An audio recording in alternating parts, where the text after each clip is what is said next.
Welcome back to Buzz TV. This morning on our community section, we have Thomas Johnson with Remax Commercial Realty.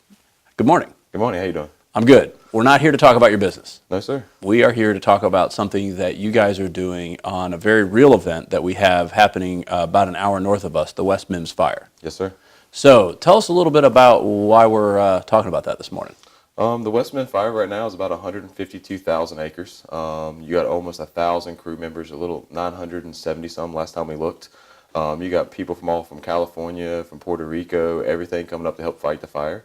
And we're just trying to get some donations and support for the firefighters out there to help them to continue this. This fire is going to last probably until October, November, December, somewhere towards the end of the year. And, we don't want people to lose interest in it. Once something new headline comes up in the news, we don't want them to forget about them. So we're just trying to drive that home and trying to get them some support. Now, professionally, you do commercial real estate here in North Florida. Yes, sir.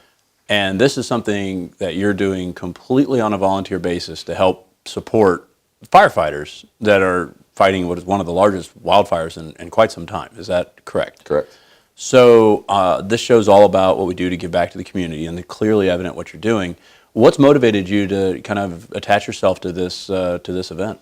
Firefighters are near and dear to my heart. When I was younger, I was an EMT, and I did an internship with Memphis Fire Department. So I seen the camaraderie those guys have and what they go through and all the conditions they're in. My grandfather was a firefighter. I have several family members that are firefighters now, and we know how they are, and they're out there and they're giving everything they can. They're working 12-hour shifts and horrendous conditions, and with no missing Mother's Day this past weekend to be out there to digging in the fire. So whatever help we can do for them is what we want to do.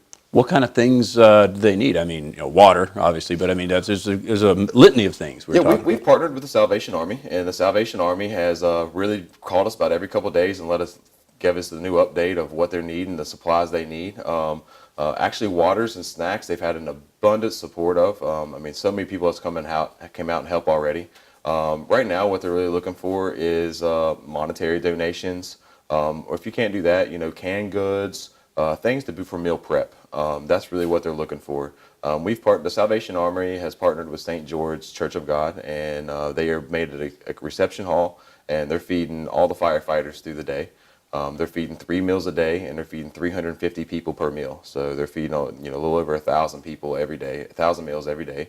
So they have great support, and they got a lot of water and snacks. But what they're looking for really is stuff to cook the firefighters to have them a hot meal when they come out off the field. That's really what they're important at. And another thing they're worried about too is they just don't want people to lose interest. Another big story is going to come up, and some other disaster is going to happen, and that's just the way things work. And with this fire, they don't say that once this fire is more contained, people are going to stop seeing it on the news, and they're going to start, forgetting about it. And, this thing's going to last all the way towards the end of the year. So it's the longevity that we're trying to get for them now. And so for people who watch the show not from the area, to provide some context, our studio here is probably an hour-and-a-half drive south of this fire, and yet last week we had ashes falling in downtown Jacksonville from a fire an hour-and-a-half north of our city. Yes. And I have family that's firefighters, and it's very special to me. I know we had talked offset. That's something near and dear to my heart, because every time a firefighter goes in, they're risking their life because fire is very much alive. Yes. And how many acres are we at now? A little over 152,000, and we're only at 21% containment right now.